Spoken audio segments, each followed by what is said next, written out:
Yitro, ça commence par une phrase célèbre, Vaishma Yitro, et Rashi dit, Mash Moa Shama Uba. Qu'est-ce qu'il a entendu, Yitro, qu'il a fait venir chez Moshe pour accepter la Torah? Qu'est-ce qu'il a entendu? Vaishma, Mash Moa Shama Uba, Rashi dit. Qu'est-ce qu'il a entendu? Kriyat Yamsuf ou Milchemet Amalek.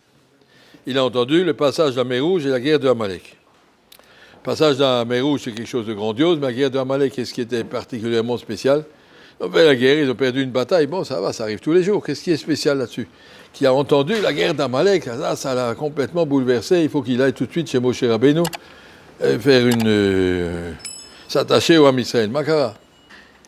On va demander la question dans l'autre sens. Le passage de la mer Rouge, il y a marqué, tout le monde a entendu. Shamu Amim Yirgazun. Chilachaz Yoshve Pelachet. Toutes les nations l'ont entendu, tout le monde a tremblé.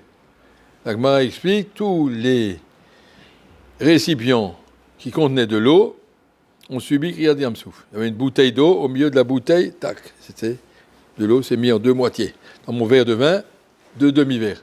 Tout s'est coupé, toutes les rivières, tout s'est coupé en deux. Donc tout le monde a vu le Kriyat Yamsuf. Tout le monde a vu qu'Akadosh Baruch Hu peut prendre les liquides et faire un espace au milieu, et voilà, laisser les Bnei Israël passer et noyer les Égyptiens. C'était impressionnant. Shamu Amim Yirgazun, Chilachaz, ils ont été saisis de frayeur. Je vais plager tous les habitants de Palestine. Aznivalu, Alouf et Edom, tous les chefs de Edom ont tremblé. Le chef de Edom, c'est Amalek, c'est le même. Tout le monde a été impressionné. Quelle a été la réaction de Amalek? C'est ça le chidouche qu'il a entendu, Ishmaël. Yitro. Il a entendu Milchemet Amalek. Monsieur Amalek a entendu le passage de la mer Rouge, il a dit, qu'est-ce qu'il faut faire? On va faire la guerre.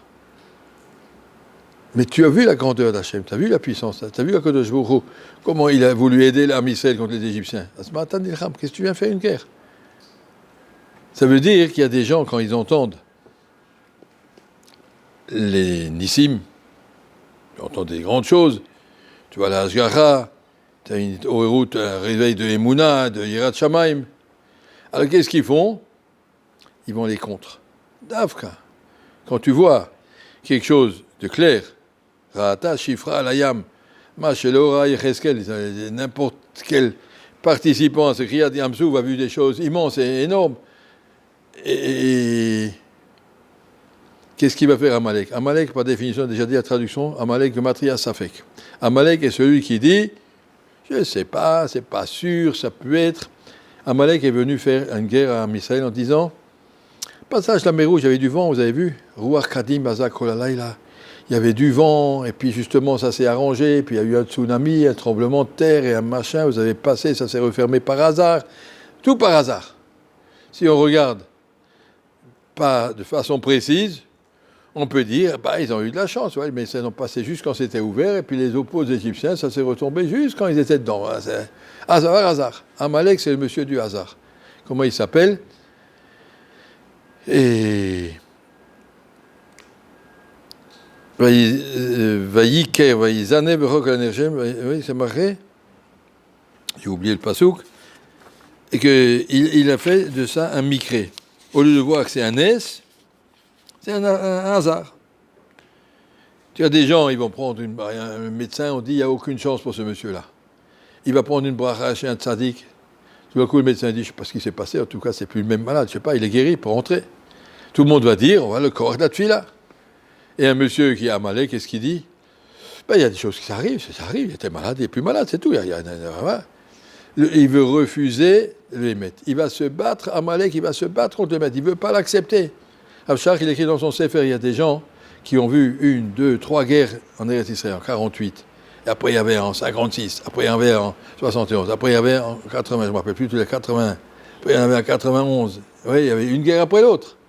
Qu'est-ce qu'on va dire? Quelqu'un qui prend le Chumash, quitte à voir, que je nous préviens, attention, si vous faites des bêtises, il y aura des ennemis, c'est marqué dans le Chumash. Et il dit, mais il ne veut pas savoir ça. Il dit, non, c'est le début de la Géoula, c'est le Simanim du Mashiach, tout va bien. On ne veut pas accepter. Quand je te dis des choses clairement visibles, qui ne veulent pas accepter, qui t'arrivent n'importe quoi. Il y a eu il y a 40 ans, à peu près, un autobus de petits-enfants, une école qui a fait un tioul Shabbat, et l'autobus, il y a eu un accident avec un train, il y a une trentaine d'enfants qui sont morts. C'était horrible, c'était un Shabbat matin. Horrible, tout le monde pleurait. Et alors Rav Shach avait dit au Rav Pérez, qui était député à l'époque, tu leur diras, Shabbat Toveet El Bona. Shabbat n'est pas Efker. Prenez des enfants Shabbat en autobus, Shabbat ne se laissera pas faire. Qu'est-ce qu'ils lui sont tombés dessus? C'est un accident de train, qu'est-ce que tu veux? Mais un train, ça arrive tous les jours, laisse-nous tranquille avec ta religion. Ça, c'est Amalek. Amalek, tu vois des choses les plus flagrantes, et il va les traduire autrement. Il a vu le passage de la mer Rouge, il a dit, ouais, c'était un courant d'air. Et les vers qui sont le vers de main qui s'est coupé en deux, arrête, c'est rien, c'est pas... Mais tous les Nissim qu'il y avait là-bas, le passage de la mer Rouge, qu'ils avaient des fruits, et qu'ils avaient des 12 chemins qui sont faits, et qu'ils avaient... Bon, voilà, on ne regarde pas de si près, tout est hasard. Il y a des gens qui diront systématiquement, c'est par hasard, surtout les miracles. Si on est logique un petit peu, ça peut pas être un hasard. Et l'histoire était logique. Il a vu Kriyat Yam-Souf et Milchemet Amalek. Il voit comment on peut devenir bête quand on est méchant, devenir bête et dire des choses qui ne tiennent pas la route. C'est pas possible Kriyat Yam-Souf ce soit un hasard. Il y avait tellement de choses précises là-dedans, extraordinaires, que Akadosh Baruch Hu avait dit à Moshe, attendez, on va tout voir, vous allez voir. Et ils ont tout vu. Et après, non, c'était par hasard, arrête tes salades. Et il y a même pas une chance sur 1 milliard que c'est un hasard, sur 50 milliards. Ça s'appelle scientifique, ça s'appelle une recherche, ça s'appelle un menteur qui triche. Quand il trouve entendu, Kriyat Yam-Souf et Milchemet Amalek, comment les Rechaïm réagissent devant un S, alors il a dit, c'est pas possible. Alors il faut qu'il m'attache du côté du Hémet. Objectivement, il y a eu un Hémet. Il y a des gens qui le refusent, ça c'est Amalek, mais il y a des gens qui sont honnêtes de dire, oui, effectivement, il y a eu un miracle. Et pendant la guerre, il y avait à Auschwitz, je crois que c'était, ou non, Bergen-Belsen, je crois, l'Admon Mikl-Rosenburg était là-bas pendant quelques années, Admon Mitzanz. Il y avait là-bas un monsieur, un juif, très très loin de la Torah. Il était professeur d'histoire dans les grandes universités en Allemagne. Et il a dit, monsieur le rabbin, alors, qu'est-ce que vous dites de la situation? Le rabbin lui a dit, on va s'en sortir. Comment vous savez? Il mourait tous les jours des dizaines de milliers de gens. J'ai dit, j'ai pas dit sur moi. Moi, je sais pas qu'est-ce qui arrivera avec moi. Qu'Hachem voudra qu'il fasse comme il fait avec tout le monde. Mais on va s'en sortir, le Ham Israël va passer et le nazisme va disparaître. Comment vous savez, il lui a dit. Comment vous pouvez dire ça? Ils sont en train de gagner, ils sont en train de tuer tous les juifs un après l'autre, et tous les jours avec des trains qui arrivaient. Pourquoi vous dites que le nazisme va disparaître et les juifs vont continuer? Il a dit, regarde l'histoire, tu es un homme d'histoire. Regarde Hanouka, regarde Purim, regarde tout, aucune explication scientifique peut dire comment le Ham Israël peut tenir pendant si longtemps alors que le monde entier sont antisémites. Le monde entier sont contre nous, et pourtant on est là.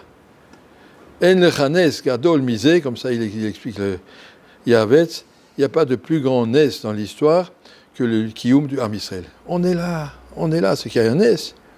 C'est pas possible que historiquement toutes les grandes nations ont disparu, la grandeur de l'Espagne et de l'Angleterre, qui avaient des colonies, la grandeur de tous les pays qui avaient auparavant, toutes les grandes sociétés, les Romains, les Grecs et les Assyriens, tous ceux ont disparu. Et nous on est là, on est en continu.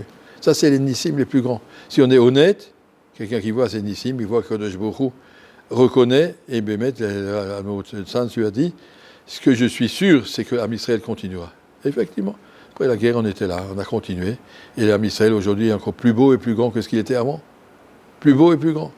Parce que Kadosh Baruch Hu a fait ça pour nous faire avancer. En tout cas, pour nous, on n'a pas besoin de savoir tous les secrets d'Hachem, mais au moins être honnête. C'est pas par hasard. Le mot hasard, c'est Mikré, ça c'est Amalek. Et nous, on est au contraire, on est Ashgacha. Kadosh Baruch Hu est là, nous regarde. Et quand Yitro a vu ça, comment Amalek a réagi à Kriyat Yam-Souf, il a dit non, ça c'est faux. Ça c'est malhonnête. Si c'est malhonnête, une fois j'avais un barour, je me rappelle, qui est arrivé à Keter Shlomo quelques jours avant Rosh Hashanah. Il est arrivé sans kippa, il ne savait rien du tout. Un Suisse, tu te rappelles encore Abaouzi? Il est arrivé, on lui a appris à lire. Chaque parole, tu laisses avec lui 10 minutes. Chacun 10 minutes faisait Chavruta, tu l'apprends à lire. À la fin, jusqu'à Rosh Hashanah, il savait lire. Et il a dit, pourquoi tu es arrivé là? Il a dit, je suis venu en Israël pour faire mes vacances. J'étais étudiant. Je me suis, comment on appelle ça, Nitnadev, bénévolat, pour faire de l'archéologie en Israël. Alors j'allais dans un centre un grand professeur d'archéologie, nous on travaillait, on avait des petites pelles, on devait creuser, et on trouvait des fois des trucs. Je dis, monsieur le professeur, regardez, j'ai trouvé une assiette. Ou je ne sais pas ce qu'il a trouvé. Des fois il prenait ça, j'ai cassé en petits bouts, jette-moi ça. Pourquoi vous jetez? Parce il devait prouver ce qu'il voulait prouver, il avait décidé une théorie sur cet endroit-là, tout ce qui allait dans son sens, il le gardait, voilà, et tout ce qui était contraire, il le cassait. C'est de la recherche scientifique, ça, le bonhomme était tellement dégoûté, il est parti demander qui c'est qui peut m'expliquer où est la vérité, il est arrivé finalement chez un rave, Lionel, qui l'a envoyé ici, et puis bon, Hachem, aujourd'hui, il est Shomer Torah au Mitzvot, il est sérieux, et en tout cas, c'est ça, savoir que si tu veux tricher, Bebakasha. Mais si tu es honnête, tu arriveras au Hémet. Ça, c'est ce qui est arrivé à Yitro, à Yishma Yitro. On peut tricher, on peut s'accrocher à des courants d'air, mais celui qui est honnête, il va reconnaître combien Kodesh Baruch Hu fait des nissim au Ham Israël et combien on est proche. Merci.